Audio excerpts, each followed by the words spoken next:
देखिए, केंद्रीय मंत्री जीतन राम मांझी के बयान के बाद सियासी संग्राम छिड़ चुका है।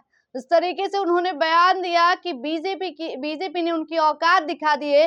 अब अपनी ताकत वो 2025 के विधानसभा चुनाव में दिखाएंगे। हालांकि एक तरफ अगर देखा जाए तो झारखंड और दिल्ली में सीट नहीं मिला, चिराग पासवान को एक एक सीट मिल गया। और वैसे में 2025 में क्या ताकत दिखाएंगे और जिस तरीके से संग्राम छिड़ चुका है, इसी मुद्दे पे सीधी बातचीत करेंगे राजद से प्रदेश प्रवक्ता एजाज अहमद जी। एजाज जी, जीतन राम मांझी कह रहे हैं हम ताकत दिखाएंगे। देखिए, जीतन राम मांझी जी ताकत तब न दिखाएंगे जब वो समाज के साथ खड़े रहेंगे, समाज के लिए खड़े रहेंगे।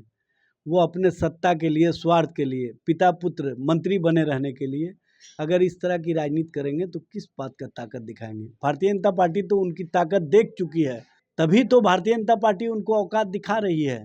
अब भारतीय जनता पार्टी को ये औकात कहाँ से दिखाएंगे कि अपनी राजनीति को जब सत्ता और स्वार्थ के लिए कोई व्यक्तिगत आकांक्षा में उसके यहाँ गिरवी रख दे तो उसका हश्र इसी तरह का होता है।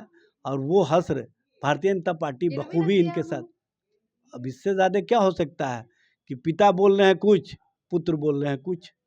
पहले तो पिता पुत्र फैसला कर लें कि क्या करना है। और सबसे बड़ी बात यह है कि समाज के अंदर जो शोषित है, जो वंचित है, जो पिछड़ा है, जो दलित है, जो आदिवासी है, उसके प्रति इन लोगों ने कौन सा आंदोलन किया, कौन सा नेतृत्व सामने खड़ा किए। इन लोगों का काम रहा है सिर्फ और सिर्फ भारतीय जनता पार्टी को राजनीतिक रूप से अगर दलित शोषित वंचित के सवाल सामने आते हैं तो उन सवालों को दूसरी दिशा में भटकाना और दूसरी दिशा में भटका करके भारतीय जनता पार्टी के साथ खड़े हो जाना। यही इन लोगों की राजनीति की नियति रही है, यही इनकी सोच है, जिसके कारण भारतीय जनता पार्टी इनको समझ चुकी है कि ये इस हद से आगे जा नहीं सकते हैं और समाज इनके साथ अब खड़ा नहीं है, इसीलिए इस तरह की राजनीति इनके साथ की जा रही है। तो पारस जी वाला हाल भाई इससे पहले चिराग पासवान का क्या हाल किया था भारतीय जनता पार्टी। भारतीय जनता पार्टी जो दलित समाज के नेतृत्व करता होते हैं, जो शोषित और वंचित वर्ग के नेतृत्व करता होते हैं, जो पिछड़ा वर्ग के नेतृत्व करता होते हैं, अति पिछड़ा वर्ग के नेतृत्व करता होते हैं, उनको राजनीतिक रूप से इस्तेमाल करो और फेंक दो की नीति अपनाती है।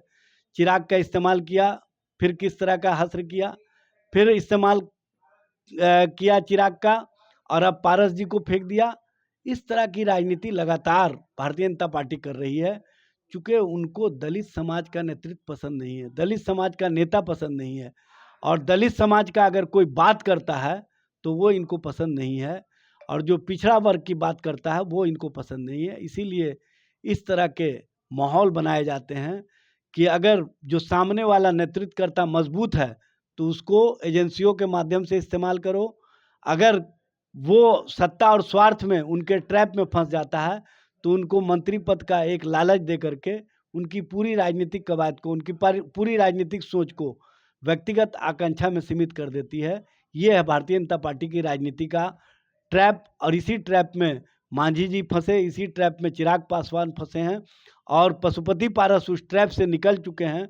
लेकिन उनको भी समझना चाहिए कि भतीजा और चचा की लड़ाई को कहीं ना कहीं भारतीय जनता पार्टी ने अपने राजनीतिक हित के लिए इस्तेमाल किया और राजनीतिक हित में भारतीय जनता पार्टी किस तरह से राजनीति करती है यह स्पष्ट रूप से दिखता है। जीतन राम मांझी को आप लोग ला रहे हैं? देखिए, जीतन राम मांझी जी से अधिक हमारा सोच है कि जो शोषित है, जो वंचित है, जो पिछड़ा है, जो दलित है, जो आदिवासी है, उनके मान सम्मान की रक्षा की जाए और उनके मान सम्मान को अगर कोई ठेस पहुंचाता है तो उसके सामने खड़े होकर के उसको चैलेंज किया जाए।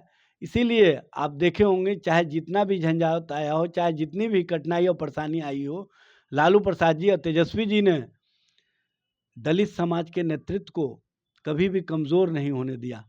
और जब चिराग पासवान आंखों में आंसू लेकर के दिल्ली के सड़कों पर थे तो तेजस्वी जी उनके लिए खड़े दिखाई दिए। जब रामविलास पासवान जी चुनाव हार गए थे तो लालू प्रसाद जी ने उनको राजनीति में पुनर्जीवन दिया। और आज जब पशुपति पारस जी कहीं ना कहीं भारतीय जनता पार्टी के द्वारा राजनीतिक रूप से उनको हाशिए पर पहुंचाने का जो प्रयास किया गया है, उसमें भी लालू प्रसाद जी ने कहा है कि हमारा छोटा भाई है, हम इसके राजनीति और राजनीतिक सोच जो दलित और शोषित वंचित के प्रति हमारा है, कमिटमेंट है, हम उस कमिटमेंट को कमज़ोर नहीं होने देंगे। और इन सभी लोगों के संबंध में कोई भी फैसला हमारे राष्ट्रीय नेतृत्व लालू प्रसाद जी और तेजस्वी जी लेंगे, इस संबंध में बताने की आवश्यकता नहीं है। आने वाला समय बिहार और बिहार की राजनीति के लिए परिवर्तनकारी राजनीति को एक नया आयाम देगा और उस परिवर्तनकारी राजनीति के कारक बनेंगे तेजस्वी प्रसाद यादव। चूँकि बिहार की जनता, बिहार के लोगों का विश्वास और समर्थन तेजस्वी जी के नेतृत्व पर स्पष्ट रूप से दिखाई दे रहा है।